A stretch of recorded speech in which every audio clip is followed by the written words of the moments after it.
Good morning, everyone. Today is Wednesday, July 22nd. It is about 12 o'clock, and this session is being recorded. Welcome to St. Joseph's University Unlimited Learning Series. My name is Rich Gallo from the class of 2016, and I have the honor of hosting today's event. The past several months have brought about some of our nation's most unprecedented times. We are now dealing with the ramifications of a global pandemic to the likes of one that we have not seen for over 100 years. We want to give a big thank you to our frontline workers and industry experts that are helping combat this pandemic. Today's discussion will touch on topics of medical supply chains, an area that is at the forefront of slowing COVID spread and providing solutions to downstream problems. I'm happy to be joined by two industry professionals that are highly regarded in their area of expertise. During today's webinar, I will be joined by Dr. Tani Jambulingam and Denise Papiernik. Would you please give a brief introduction? Thank you, Rich. Good afternoon to all of you who have joined the session today. I'm Professor Tani Jambulingam in the Department of Pharmaceutical and Healthcare Marketing at St. Joseph's University. I've been a faculty who teaches to the undergraduate and graduate programs in the pharmaceutical and healthcare space. I'm also actively research in the supply chain area, and I've published many papers in this area, and I continue to contribute to the discipline. Hello, everyone. My name is Denise Papiernik. I'm a business continuity expert in the pharmaceutical area. My background is in pharmacy with a business minor, and I've been specializing in risk management on the manufacturing and supply chain for a number of years now. So I'm happy to be here today. Thank you both. And now we would like to launch our first poll to get a sense of our audience as a whole. The poll will pop up on your screen, and we invite you to share your response. The first poll is what sparked your interest in attending today's session. While this poll is coming through, I want to thank St. Joseph's University for coordinating today's event, and thank you all for taking time out of your day to attend. A key element of St. Joseph's University mission is the commitment to lifelong learning. The mission led to the creation of the Unlimited Learning Series and today's interactive discussion on medical supply chains. At this time, I'd like to introduce Megan Burke from St. Joseph's University, who will be assisting behind the scenes with the poll questions and live Q&A session that will take place during today's event. Throughout today's discussion, we encourage attendees to submit questions via the live Q&A feature. All we ask is that you please include your name, location, and graduation year if you are an alum. Now I will check out today's poll. It looks like the majority are joining as they work in the pharmaceutical industry.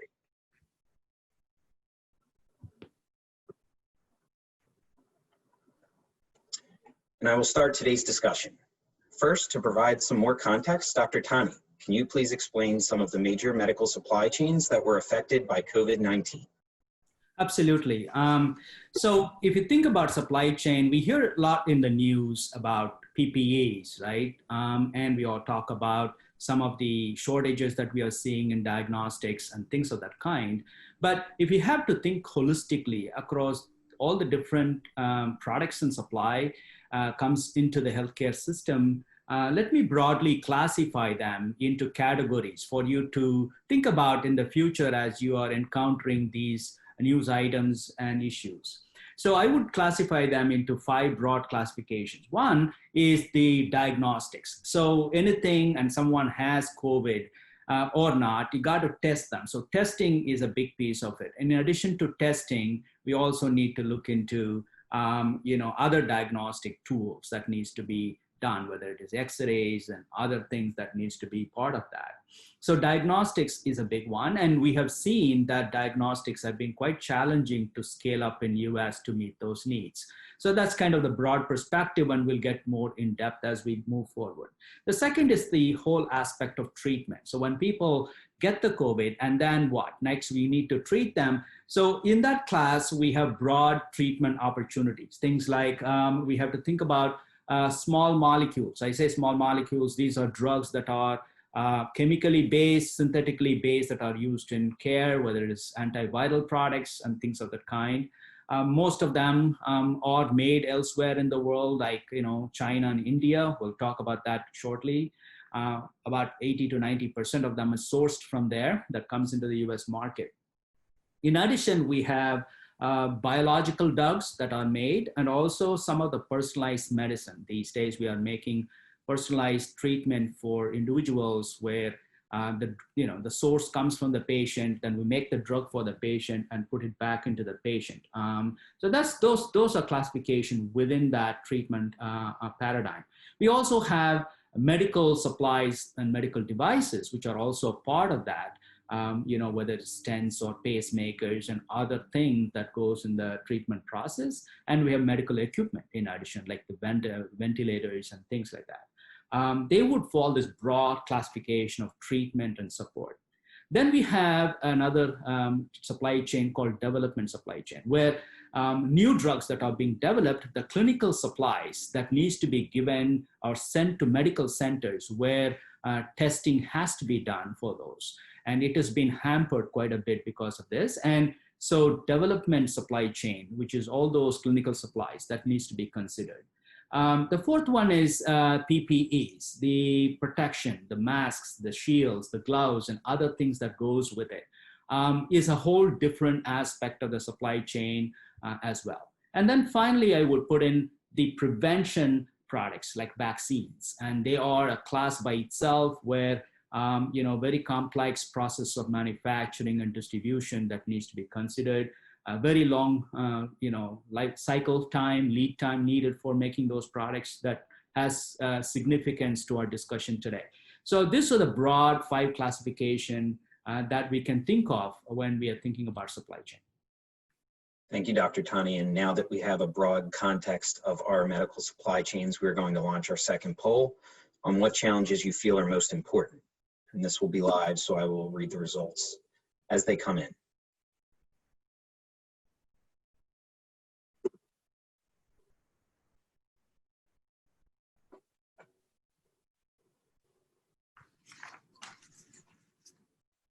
And it looks like the majority is showing the safety of patient/individual people. We'll be able to touch on this further in our discussion.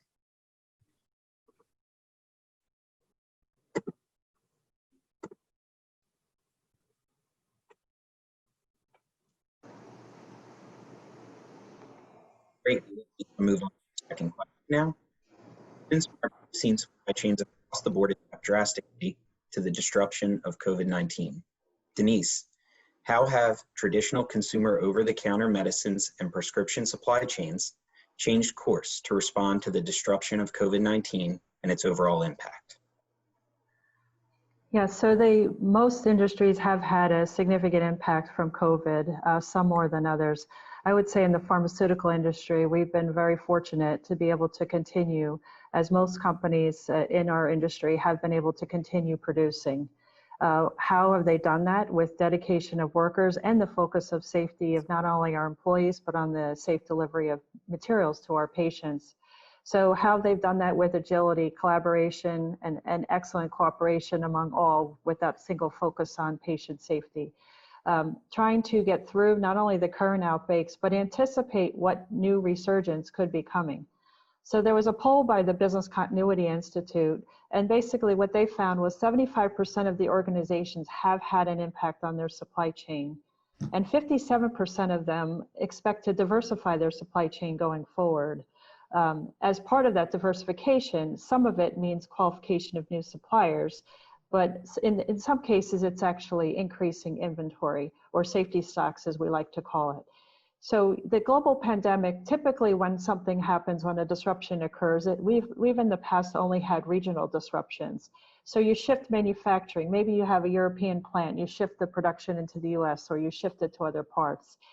In this case, the global pandemic, it's been very difficult to maneuver. So companies have had to be very creative and really draw on those alternate sites and really move around. This was also compounded. Thani mentioned the API exports. So in February, China and India started banning exports of critical raw materials, including pain relief APIs, antivirals, and also personal protective equipment like masks. So by April, 54 countries had actually export restrictions on their supplies and medicines. And that really posed a challenge to us. So in some cases, companies were able to vertically integrate by manufacturing their own supplies or by quickly using their resources to qualify an alternate supplier base. Logistic challenges were common across all supply chains. And again, there was a heroic effort to make sure that as cargo planes were still flying, we were not seeing a lot of commercial passenger planes. So the supply chains quickly shifted and qualified new routes. One of the biggest challenges we had, again, we talked about safety of the patient, but also safety of the workers.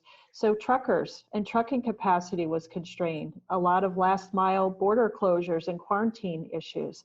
So all of these things were like becoming, a challenge every day for the supply chains to overcome. But one of the things is that we basically adjusted to them. And with digitization, the amount of people working from home, new ways of sharing data, sharing information and collaborating so that we could, with new web platforms, home office setups, we were able to overcome a lot of those challenges and maintain the supply. So there have been sporadic drug shortages, mainly due to hoarding and other, higher demand. But as a general, the supply chain has been flowing very nicely. Thank you for that insight, Denise. It obviously looks like a lot of areas of the industry had to adapt quickly. And Dr. Tani, as a professor of pharmaceutical marketing, what are some of the shifts and long-term effects of COVID-19 that you anticipate in covering in your classes this year? How do you suspect that these supply chains and pharmaceutical companies will change? Will any of these changes continue after the pandemic as well? All right.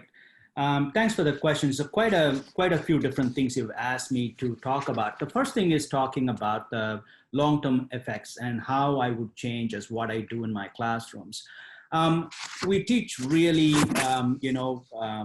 applicable information about the supply chains in the classes with experience in the research I do, also what's happening in the industry on a daily basis. So what has COVID done into the supply chain is we used to focus on a very lean and mean supply chain, a cost-efficient supply chain.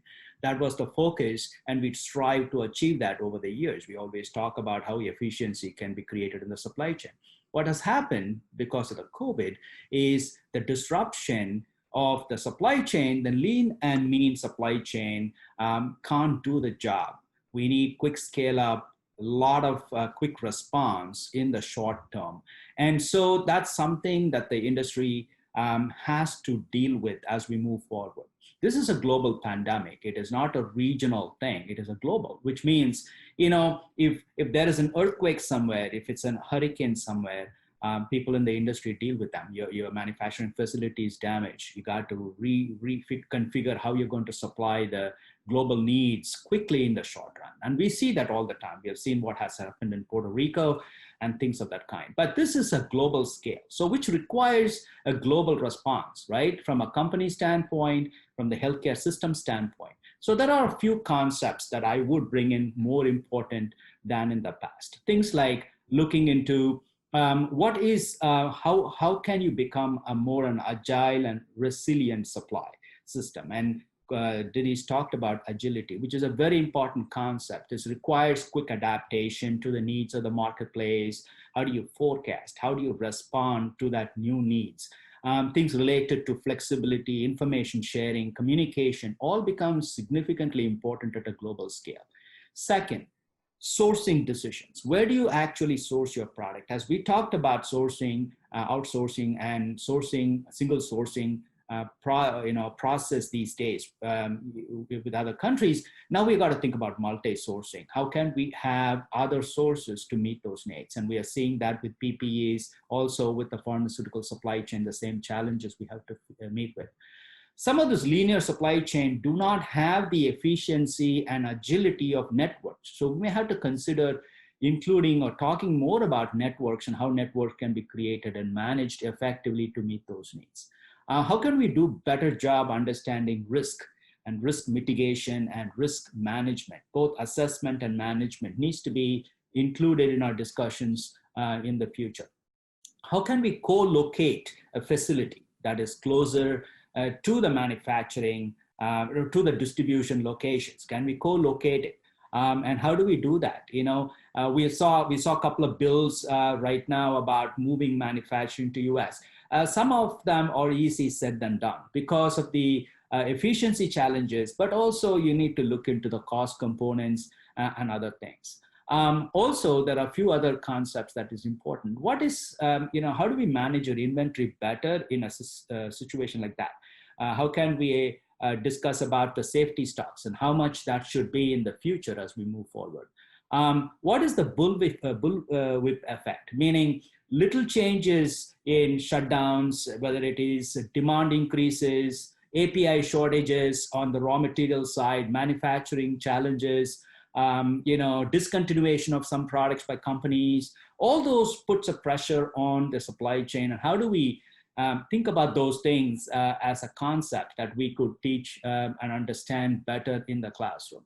And finally, the most important is collaboration. How can we all work together, public-private partnership, make sure that the industry works effectively with the government and other agencies, leadership, better way of communicating and managing this, and coordination overall, which are all the concepts that are important for discussion, okay?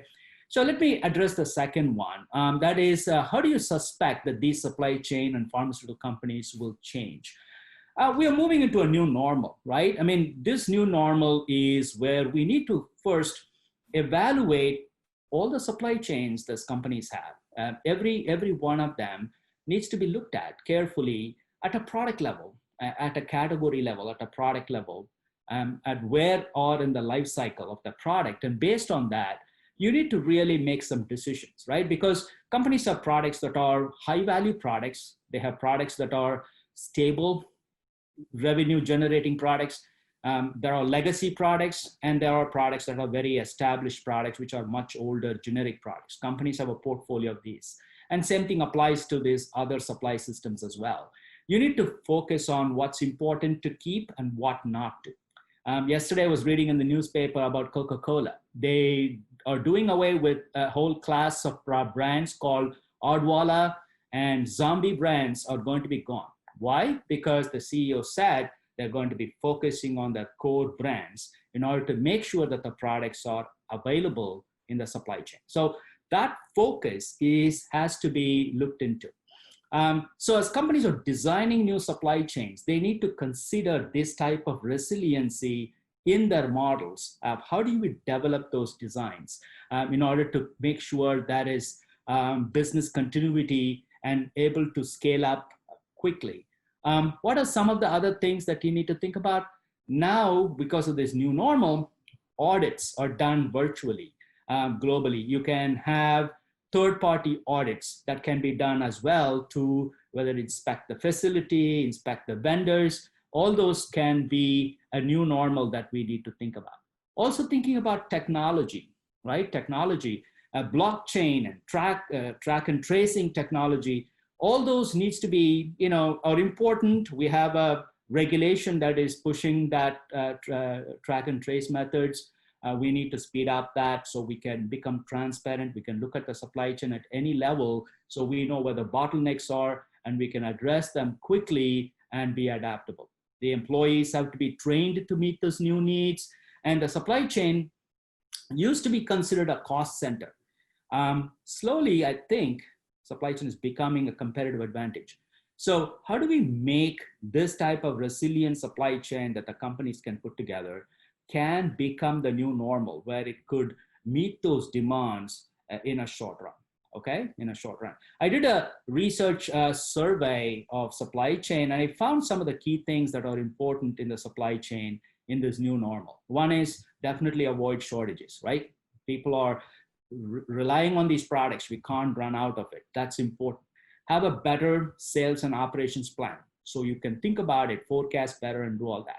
Have better inventory management to achieve those goals. Better coordination and better IT systems. So these are the top 5 that came in the research that we need to make sure that we could establish those things. Okay, so those are my answers. Thank you, Dr. Tani. And to build off that, another key supply chain under great demand over the past several months have been clinical supplies, including novel personalized medicines like CAR T therapies, PPE, and components for vaccines and tests. And I'll begin with Denise on this one. What have been some of the unexpected impacts of COVID on clinical supplies that might have made it difficult for companies to have access to components and equipment that are essential in creating necessities? Yes, and we're challenged here with the COVID as being the current priority, balancing it against clinical trials that were already in progress. So for the new clinical materials that were coming through, a lot of companies getting together to basically excellently collaborate with government boards of health and all academia institutions. So, you know, we had excellent collaboration, but a lot of people trying to get in this space and sharing, you know, what data they have, what compounds are in the development, what capacity exists. And so with all that effort focused on COVID, it did put a lot of pressure on more of the, I'll call traditional clinical products that are coming through. Also very important life-saving drugs, both cancer treatments as well as other vaccines for other chronic conditions. So one of the biggest challenges was the shortage of sterile manufacturing capacity. And so, you know, when you're trying to make these vaccines and you need sterile capacity. So there was a lot of collaboration, understanding, you know, can you make this buffer for us? Can you make can you do drug product? So a lot of our contract manufacturing capacity is already quite utilized. And so at this point, it was a matter of how can we share, what can be postponed, what takes priority. The other big challenge that we had in the clinical space was really more on the materials. So we talked about, you know, the filters that are used in production, the PPE equipment, you know, all being taken by the hospital pharmacy and some of the governments and even some of the, you know, just competition among countries with the export regulations that I mentioned. So not being able to get materials became a huge focus. And so it did have force companies to prioritize what work they were going to be doing. Another big issue that we faced with clinical trials is really just on the people side. You know, at first people were just put everything on hold and they were sent home. So eventually people started to figure out how to effectively work from home and start moving processes through. So whether it was a tech transfer of a new compound or doing facility inspections, as Thani mentioned, you know, all of these things had to be accommodated. And with clinical trials, one of the big challenges that was the drop in enrollment. So because patients were not traveling to clinical sites, your enrollment fell off. And so if there's no enrollment, obviously you don't need to worry about the supply. But even where enrollment was maintained, we had challenges getting our clinical monitors out to those sites because of the travel restrictions. So people as a component of this crisis is a very, very important thing. So one is the actual materials, but the other is the knowledge base and the safety elements that go along with the people, making sure that both patients can get to the sites, but once they're administered, the adverse effects are really understood and are well recognized in the clinical space. And one of the challenges with CAR T, you know, even with a clinical supply chain that's more of a traditional supply chain, we rely very heavily in our industry on inventory because of uncertainty in the demand side.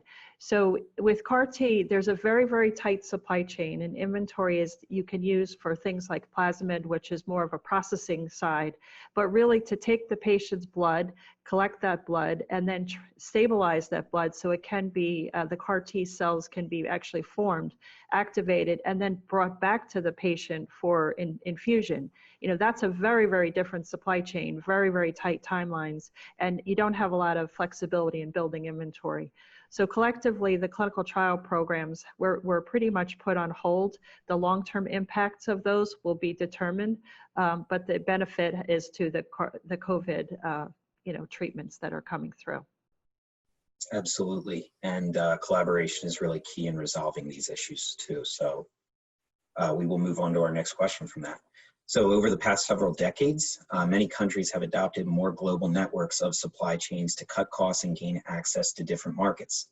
Now, Dr. Thani, we'll start with you. How has America's supply chains, how were they positioned prior to coronavirus? That may explain some of what we have seen in recent months with PPE, medication demand, and clinical supplies. And how might the United States supply chains change due to recent experiences? Excellent question. Let me address that. as I said, because of last 20 years or more of globalization, the whole cost drivers were driving the supply chain. So we were going to countries where it is cost efficient to make products. It is, high quality products that we can make elsewhere for a lot cheaper prices. And that has happened across industries, including healthcare. So that is kind of the norm. It became the norm where most of the manufacturing are gone to places where it could be done a lot more cheaper and efficient and also of good quality into the US market. So that is the trend across. And we have seen that model doesn't work in situations like COVID. And so let me give a few examples for each, and then we can then get into the details. One is, if it takes to take the diagnostics. For diagnostics, it is difficult because this is a new virus.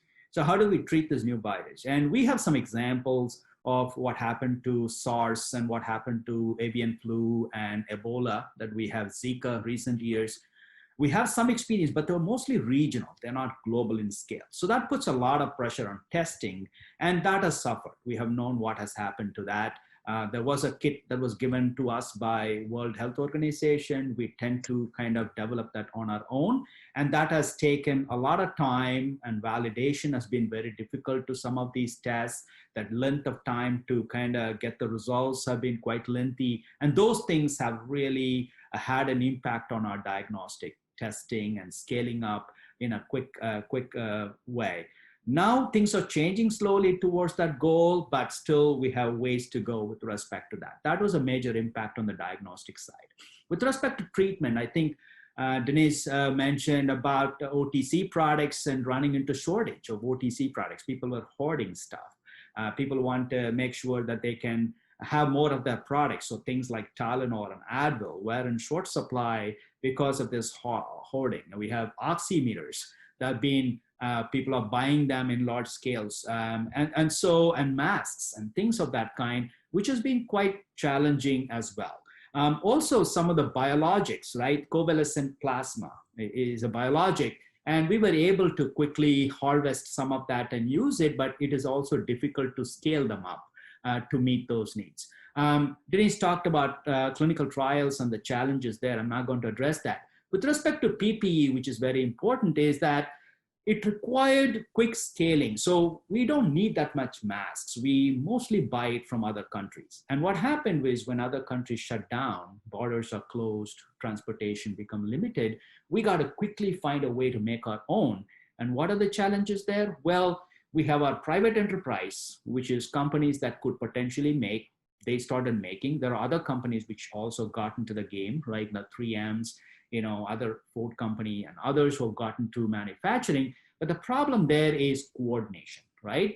You want a central coordination where the FEMA, which is the emergency operation, with the state governments, with the federal government, with the Department of Health and Human Services, all working together simultaneously to meet the need. And because of that miscommunication, effective management, it was difficult to do that, to the point that there were some PPEs that we were making in this emergency situation were getting exported to other countries because of the revenue model, because of the profitability. So quick enforcement of the DPA, Defense Production Act, making sure that emergency authorization is quickly done to meet those needs, all could have helped. So those are some of the things that we need to be considering. And finally, with respect to vaccines, one of the things that would change, and I think is important to consider, is how would FDA quickly, get the approvals for clinical trials? How can they quickly accept what's okay to run a trial in the short run? How can we focus on adaptive trials? Also, with respect to vaccines, we're going to see manufacturing challenges, and how can we follow quality by design, continuous manufacturing concepts that we could bring in to quickly meet those needs, okay? So these are the broad issues that we need to be considering changes to forward. And finally, I want to add one more thing. A lot of this demand is driven by consumer behavior, all right? Consumers have to follow what they need to do in order to make sure that we could protect the community and the society at large. which means they have to wear their face masks, do the things, hand washing, protect themselves, have to be in place. So a lot of these is driven by consumer demand, which impacts the supply chain significantly. So we need to consider that as part of the equation as well. Great. And to add on to that, Denise, as someone who has been deeply involved in strategic product planning and plant management, how do you think businesses will ensure they're able to scale up to a responsive model during the public health crisis? Many companies like mine have what they call business continuity departments and enterprise risk management functions. And really, one of the goals of business continuity and risk management is to identify, what are the single points of failure, and how do we manage low probability and high impact events like the natural disasters, hurricanes and earthquakes, and cyber as well. And pandemic plans is part of that. So 49% of the companies that have been surveyed had actually pandemic plans in place based on some prior issues that we talked about with avian influenza and Ebola. Were those plans perfect? No, but did they create the foundational awareness of what needs to be done? Yes. And so that fundamental strategy also relied very heavily on shifting manufacturing, which we said in this case with the global pandemic was not easily or could not be done due to the global nature of the event. So plants had to adjust and manufacturing supply chains had to shift. And so right now with the heavy digitization movement that we'd mentioned, the plants were very successful with limited crews and a lot of cleaning, sanitization, and personal protective equipment. The other thing that is something I mentioned, the single points of failure. Now going forward, we've always talked about understanding where your risk is, and now we're talking about not just our suppliers, but our suppliers' suppliers. So it's called our tier 2 supply chains and even our tier 3 supply chains. So looking at where your material is coming from so that you understand you could have 2 manufacturing plants, but ultimately the tier 3 supply chain could be the same. So really getting more deeply involved in risk management, understanding those suppliers and their suppliers and looking for those single points of failure. And I think these lessons learned will continue in the long term. We're going to try and work through that and understand that a little bit better. The long-term impacts of this, some people would say we're still in the middle of this. We don't really understand it very well. Will the vaccines come, and be available to the general population the end of this year, early next year? That's a potential. But what's the long-term impact? I mean, there's been excellent collaboration right now, but we do know that there's been a shortage, if you will, of some innovation because it's focusing in one area. So that's something that we'll have to wait and see what happens. But as a general rule, business continuity, risk management, these are all supply chain fundamental principles that we're working through. Thank you for that, Denise. And now we'll jump into a couple questions based on our attendees' questions that we'll address in a few minutes. The first one will be surrounded by vaccine and tests. So as new types of testing come out and continue to be in demand, and as vaccines are eventually developed, how is the industry preparing to meet these demands, and or what pressures do these put on supply chains? And Tani, we can start with you. Absolutely. So we have literally hundreds of clinical trials are running as we speak, all over the world, right? We need one solution to begin with, right? That can work and that can effectively be used. So I'm focusing on their parallel processes right now going on with respect to treatments like, remdesivir from Gilead and other products that are being looked at, or repurposing medicines to meet those needs, those going on. But with respect to vaccines, we have all these trials with so many different technologies under development. So the first one is we need to make sure we get the approval done on this product, right? So we have AstraZeneca's Oxford product and Moderna and Novavax and so many other products under development that could potentially, J&J is working on some, and Pfizer.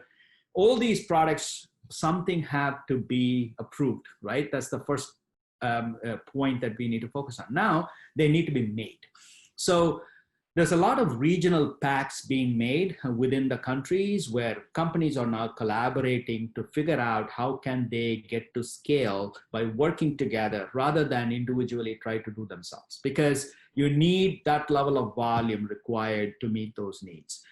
So that brings to the important question of prioritization. So I have limited capacity. I make all my medicines in these facilities, and they have to be also supplied on a regular basis. But with this new demand, I'm not going to be able to build a new facility. To build a new facility is going to take a lot of time. It's an expensive process, especially biologics, right? Expensive process. It can be $500–600 million facilities that needs to be built, but it also takes time. It's going to take years to build some of these facilities, get it validated and approved by the FDA for manufacturing. So those challenges puts a lot of pressure in figuring out how we can divide and conquer. So companies which has excess capacity have to work together, which also means they have to prioritize what drugs will they make and what drugs they will let go.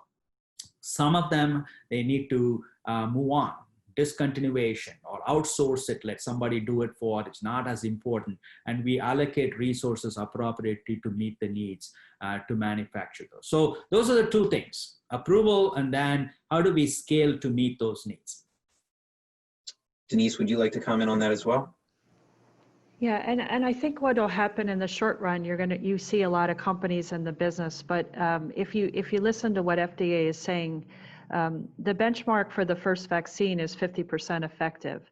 It has to be safe, that's number one, but it's only 50% effective. And what we saw with the diagnostic testing is that, a lot of people got in, and then over time, as we generate data, there will be some that fall out. And as the industry, basically, we get more data, we may see things starting to hone in and have it'll eventually stabilize itself.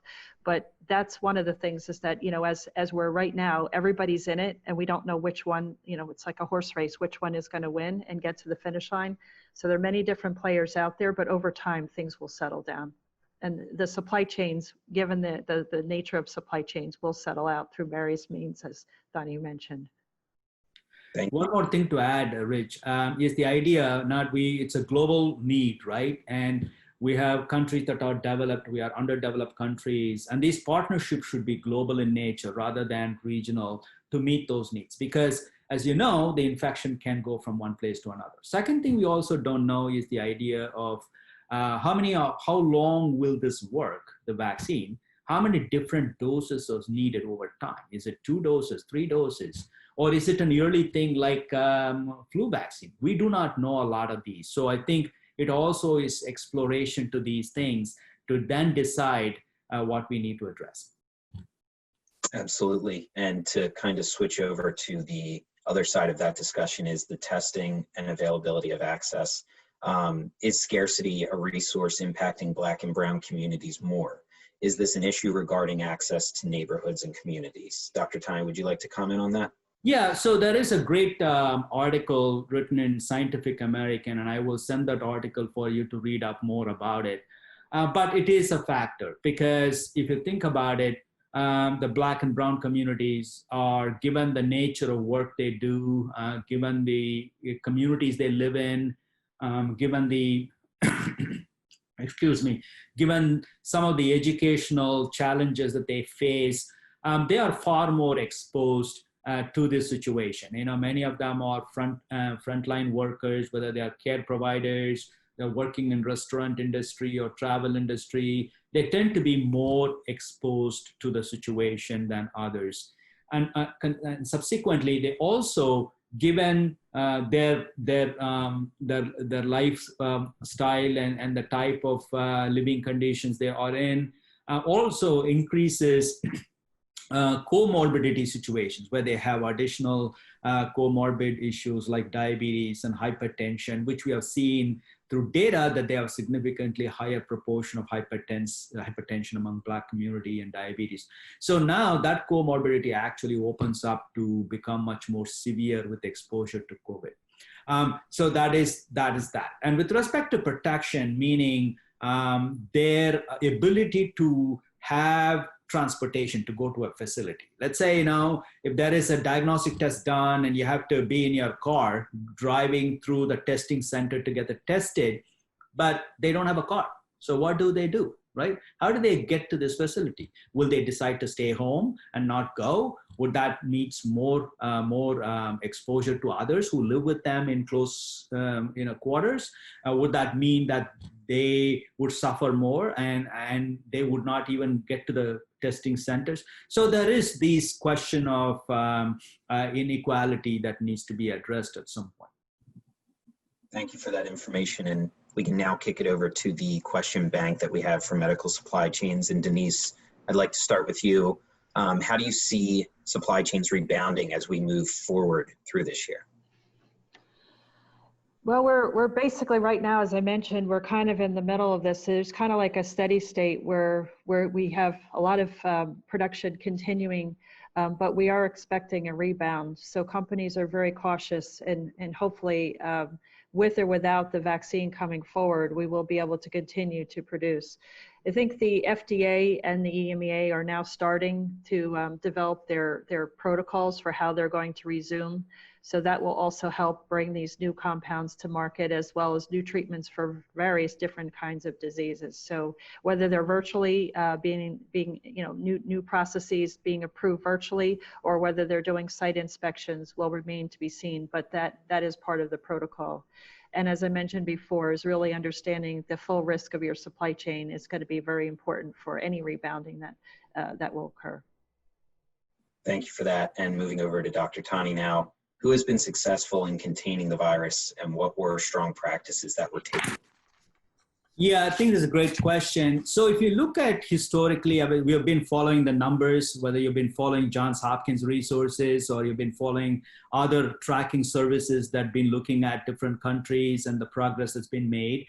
We have seen data shows that countries like Taiwan or regions like Taiwan, Hong Kong, South Korea, China, all have done a wonderful job with respect to Asia. Now, when you say, what does that actually mean? Well, what it means is that when you look at the whole process of crisis management, you have to look at stages, right? You have to look at preparation, the first stage of crisis management. Second thing is mitigation, mitigating the problem.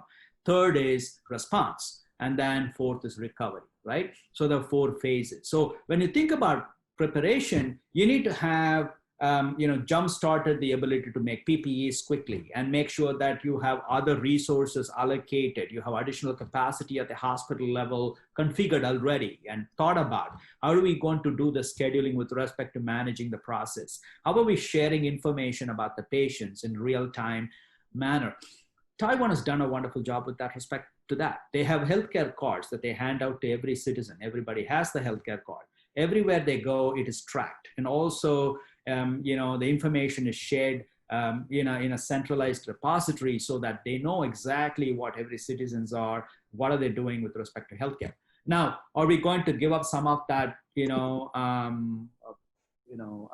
information about whereabouts of where you are? What is the trade-off as a society? Those things we as a society have to figure out, but that's what they follow, and they've done a wonderful job. With respect to Hong Kong, same thing. Very few cases. China has already had experiences before, and they have done a similar thing. And with respect to South Korea's success is all about testing on day one. The scale-up testing, they quickly scaled up testing, and they were real-time testing very quickly as many people as possible.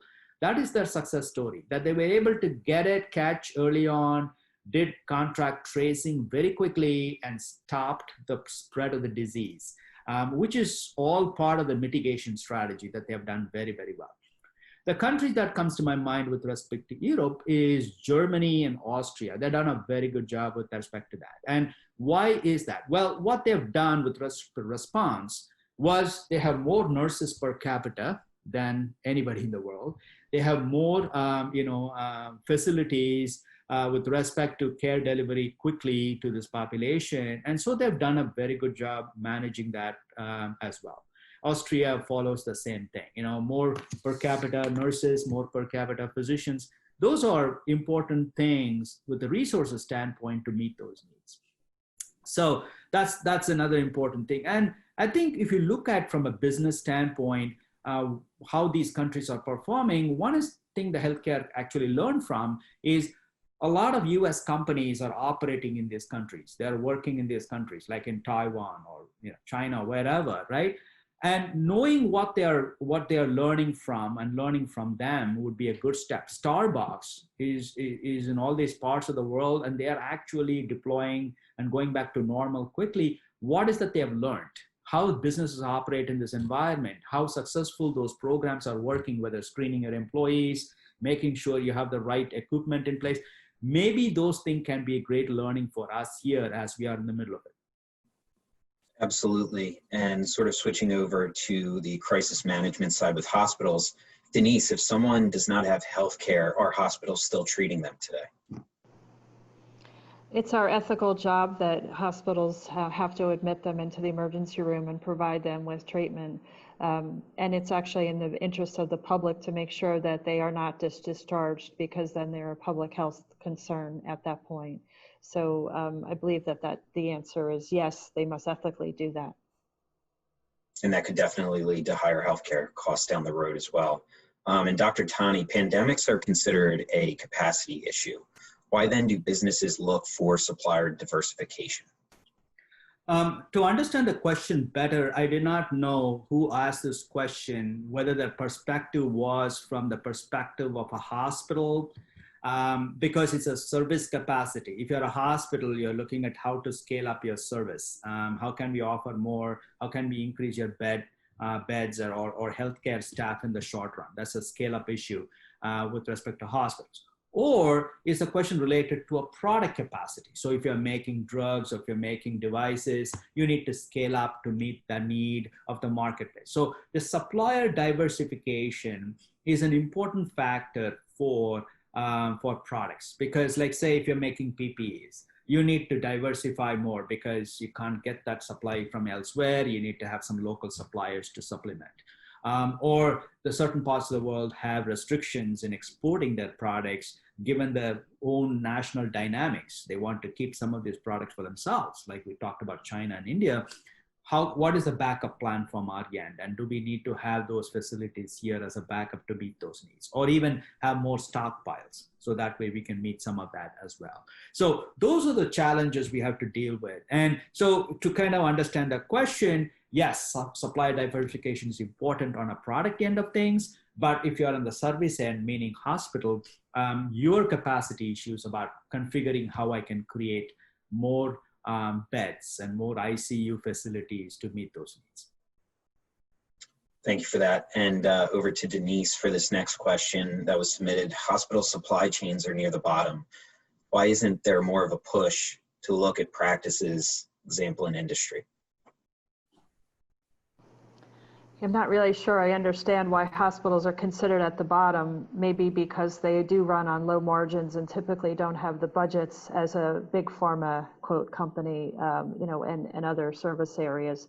But basically inventory is a key element, and it's not only having the money to buy inventory, but it's also having the space and the understanding of what inventory to purchase. So that's part of the challenge with any pandemic is resource allocation. So, with all the social distancing and the PPE requirements that the hospitals need, it has been quite a challenge for them to just get enough materials through. Absolutely. And over to Dr. Tani for this next question that was submitted. What are your thoughts on the ethical question of who should receive the first round of the COVID vaccine when it is developed? Excellent question. As we think about society in large and we want to be equitable to everyone, but given the short run of not able to make enough and we need to scale and we need to have priorities in who gets first, I would default to the front end personnel, physicians and nurses, and who are all interfacing with healthcare on a daily basis, and that risk is much higher because of that exposure to these environments.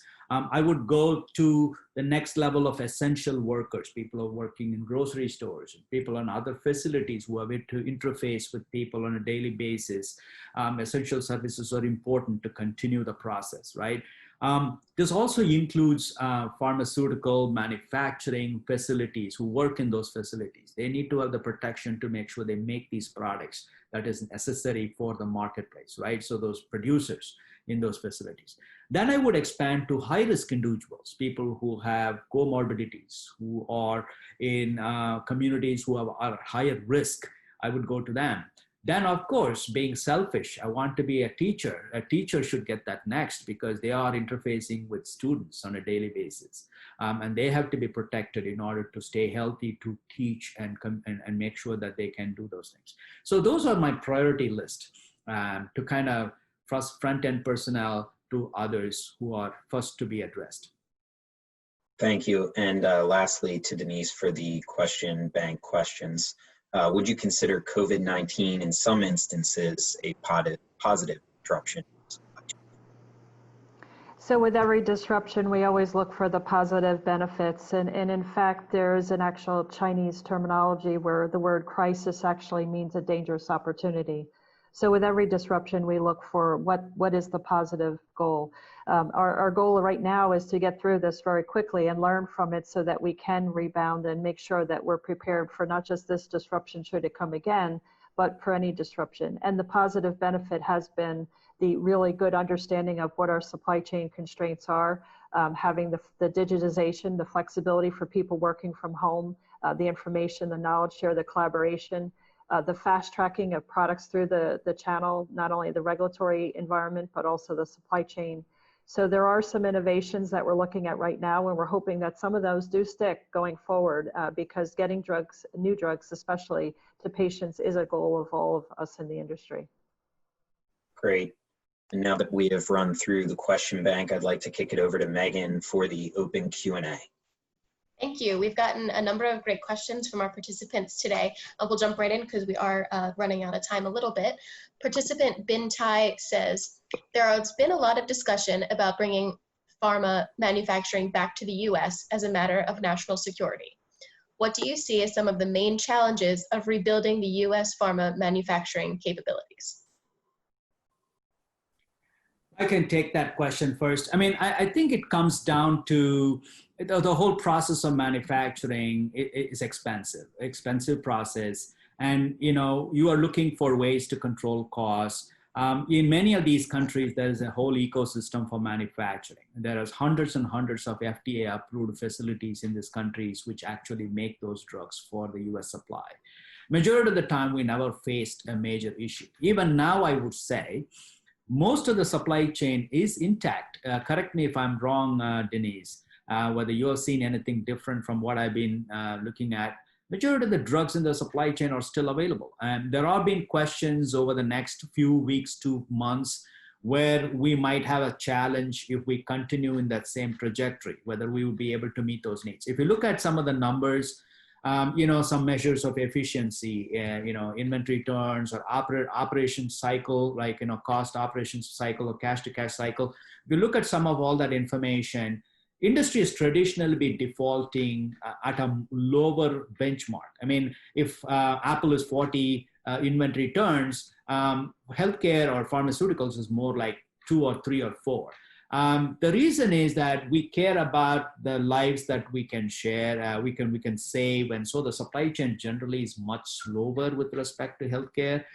We are, you know, so it is just not only the cycle time, but also making sure the products are available. So we are doing that. We are effectively doing that. And so those are things we need to consider, that it is working so far, but moving everything here would be a challenging proposition. As I said earlier, you need to look at product by product categories. I mentioned to you earlier on, a lot of small molecules or drugs chemically based are manufactured in some of these Asian countries, but a lot of biologics are actually made in Ireland.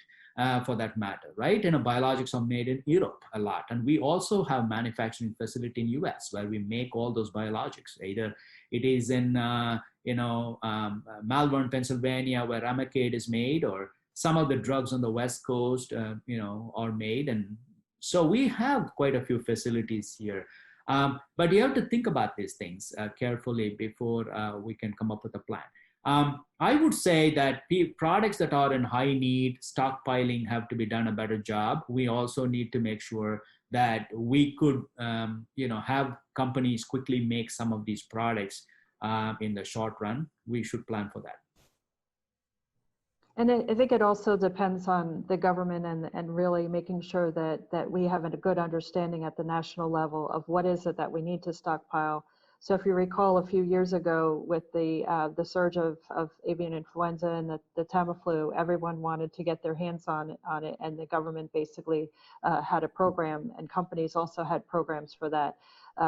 Is that the next wave of PPE? PPE is very shelf stable. It can be masks and things like that can be stored and rotated. You can cycle your stock. But as Thani said, the U.S. production has typically been on low volume, very high complexity manufacturing, and not very, what I'll call cheap, low cost, high volume product lines, which are better done in other parts of the world. So we just need to prioritize what it is we want to stockpile and then put the programs in place nationally across the board to do so.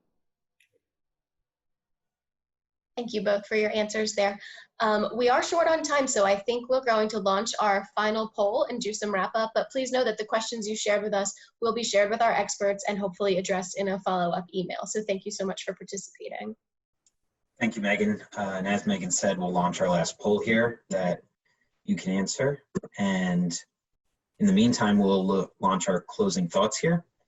I'd like to thank both Dr. Tani and Denise again for lending your time and expertise to today's conversation. From our discussion today, we'll start with Denise. Can you add some closing thoughts to this? Yeah, first of all, I'd like to thank St. Joseph's for their education programs. I think this is an outstanding seminar series that they have, and I encourage everyone to attend additional seminars as we go forward. Supply chain is a relatively novel field of major. There are a lot of new things that are happening in this space, and as Thani mentioned, it's becoming an asset to all companies. So I think it's something that, if you are looking at reinventing your career, as I did years ago, supply chain is a great career to be in, and hopefully through innovation, collaboration, and good education, we will basically not only survive COVID, but be well prepared for future disruptions as well. I'd like to conclude saying thanks for attending the session. It is very informative. I hope it was very informative to all of you. We do research and live in this world, identifying new opportunities and new topics to consider and new problems to solve. But the whole supply chain is it's in flux with a lot of changes happening. And I think a lot of them for the better. We can make the supply chain better, more important. We have seen the elevated interest of why healthcare is important in our societies and why supply chain is very important, and what are the things we need to do about it. How can we allocate more resources to make sure we have a better supply chain to meet the needs? And I think all those could be achieved. And I hope it is helpful. And as Denise said, if you're pursuing opportunities or even have friends and family looking for opportunities, I think this is a great discipline to be part of, thinking about supply chain. Thank you both for your final thoughts. And over to the poll, it's great to hear that the majority believe that they are optimistic that the industry is adapting and improving as the pandemic continues. So once again, as we close this session, I'd like to remind you that this recording of the webinar will be made available on our Unlimited Learning website. I'd like to thank again Dr. Tani and Denise again for lending their time, and thank St. Joseph's University for allowing me to host this event. And I want to thank you all for your attention and participation in attending this event. Again, my name is Rich Gallo from the class of 2016, and thank you for attending, and stay well.